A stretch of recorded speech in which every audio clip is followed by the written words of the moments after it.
online learning sessions on the Community of Inquiry. Welcome today.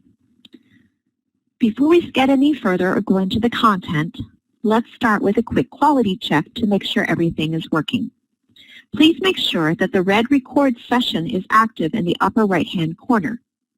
Also, please verify that you can hear me fine by going and selecting the green check for yes.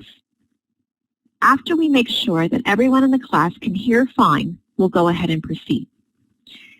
In addition, please run the audio setup wizard by clicking on the red microphone at the top left corner of your screen.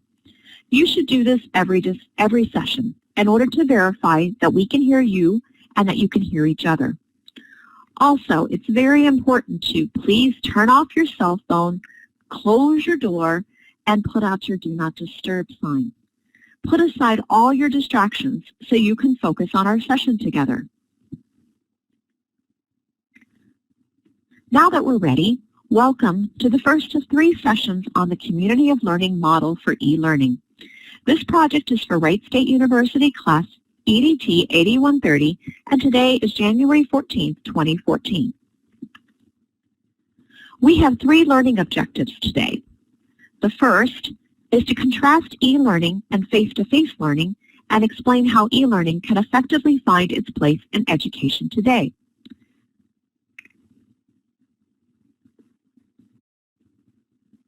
The second is to explain what is meant by a collaborative constructivist view of teaching. And the third is to diagram how the social presence, cognitive presence, and teaching presence are all essential and overlapping parts of the community of inquiry. We are going to use the 4 phases of practical inquiry described by Randy Garrison in his book, E-Learning in the 21st Century, a Community of Inquiry Framework for Research and Practice. These 4 phases include a triggering phase, an exploration phase, an integration phase, and a resolution phase. These were described by Garrison as part of his Community of Inquiry framework. We're going to use them as we learn more about the Community of Inquiry today. So the first phase is the trigger phase. What do you think this means?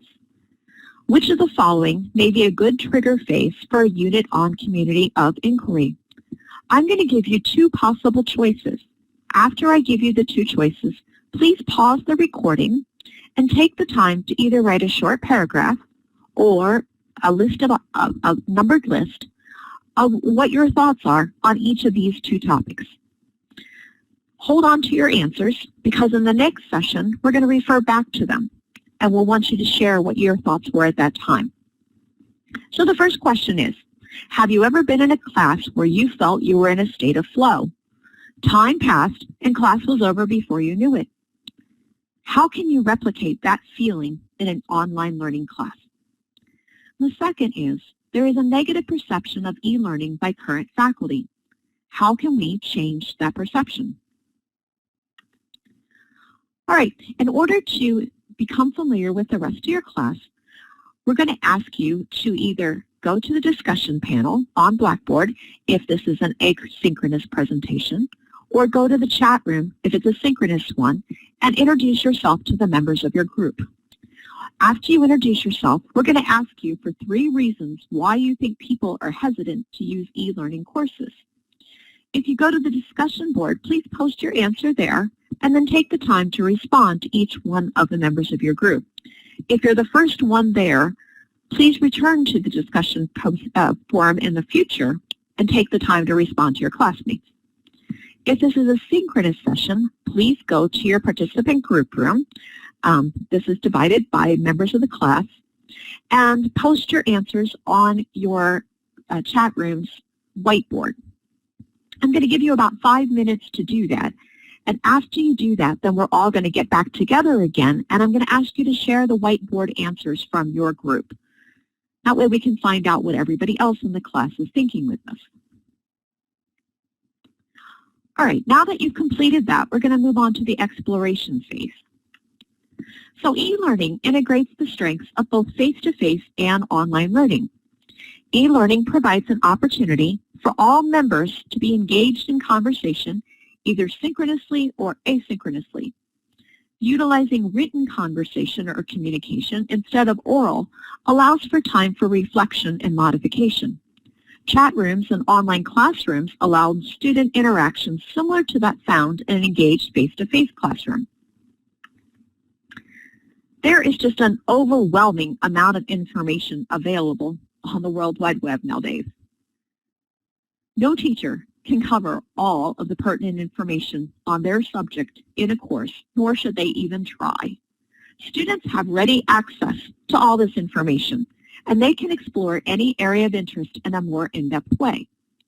To more effectively utilize your class time, you should focus on developing pertinent class objectives, designing activities that support these objectives, and then creating assessments that make sure understanding and meaning-making have occurred.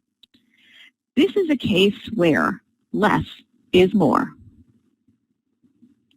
So that is so important that I'm going to take the time in my messy handwriting to write this up here. So less is more.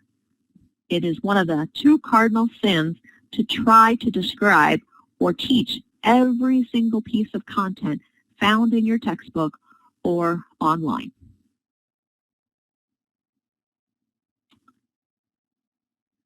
Now that we've looked at that, please take the time to develop a word cloud. We're going to develop a word cloud together, describing online and face-to-face classrooms. But each one of you are going to contribute something. So I want you to take the time, pause the recording, and think of 10 words that will describe each of the two classroom styles: e-learning or online learning, and face-to-face classroom. After you just have your 10 words, please email them to me. And what I'm going to do is make a composite word cloud, and then I'll email that back to the entire class so we can all get a sense of what each other thinks about those two forms of learning. In a community of inquiry, there is a social presence. This is a community of learners who all engage in conversation and discourse to construct meaning that they can apply to their experiences.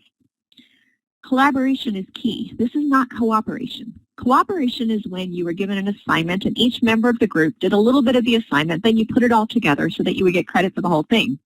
That's not what we're looking for here. This is collaboration. This is a back and forth discourse that are going to allow members to get feedback so that they can fine-tune their own understandings. We don't know what we don't know. We all have biases and thinking heuristics.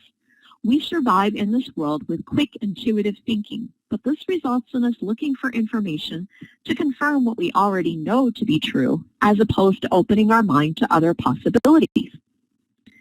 So we need to take the time to think about other perspectives and also take the time to identify some of our own biases. So what I'm going to have you do is we're going to go to this web page. It's Harvard University's Implicit Bias Test. I've also put the link down in the chat area for you so that you can go to that yourself that way. Now this is a number of different tests, social tests, tests on your perception of personal characteristics, religion, races, all kinds of things.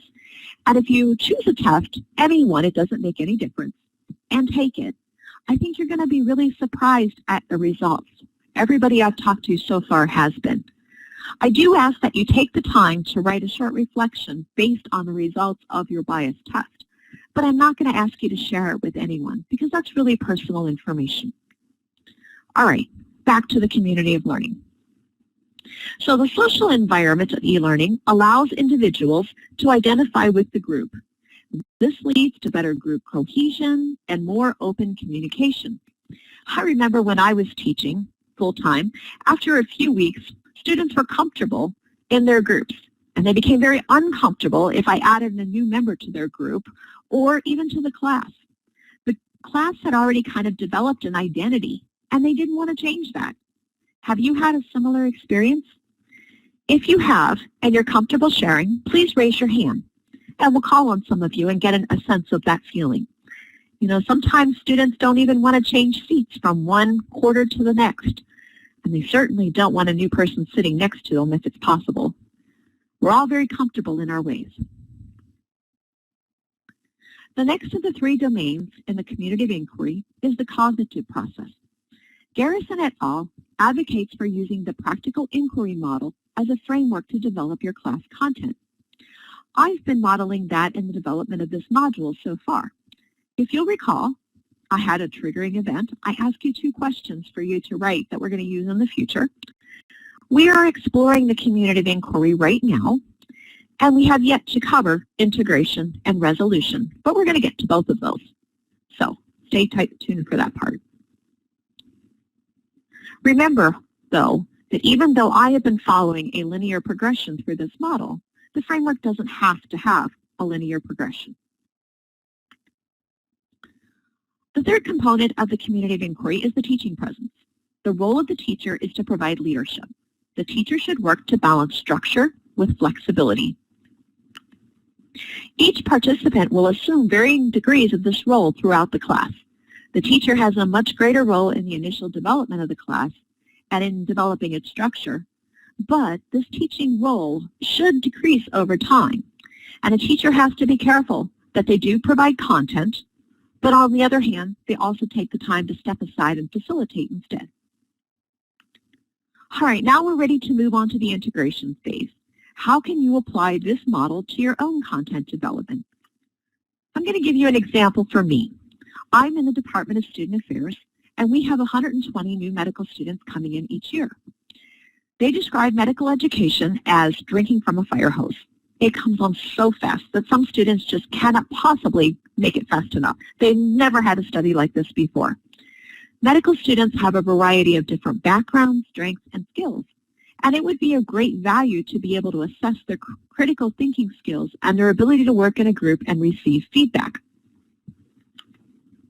Earlier this year, the earlier we have this information, the earlier remediation we can start, and the more successful the students can be.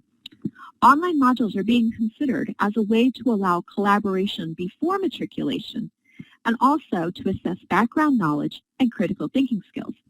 If we're able to identify those students who have difficulty collaborating or those students who are having some issues with their background knowledge or critical thinking skills, we can get them tutoring and assistance from the very start instead of waiting until they struggle on one of the assessments. And finally, we have our resolution phase. That's where you demonstrate you understand the material and can defend your thinking. Please return to the course objectives for this class that were found on the very first slide and submit to me your homework assignment, a paper answering all 3 of the questions. That will be your graded assignment for this class. E-learning provides an opportunity for many members to collaborate in different environments and construct meaning that they can use and apply to their personal experiences. Thank you very much for participating today, and I really look forward to our second session. Here are the references that were used in preparing this online learning session today.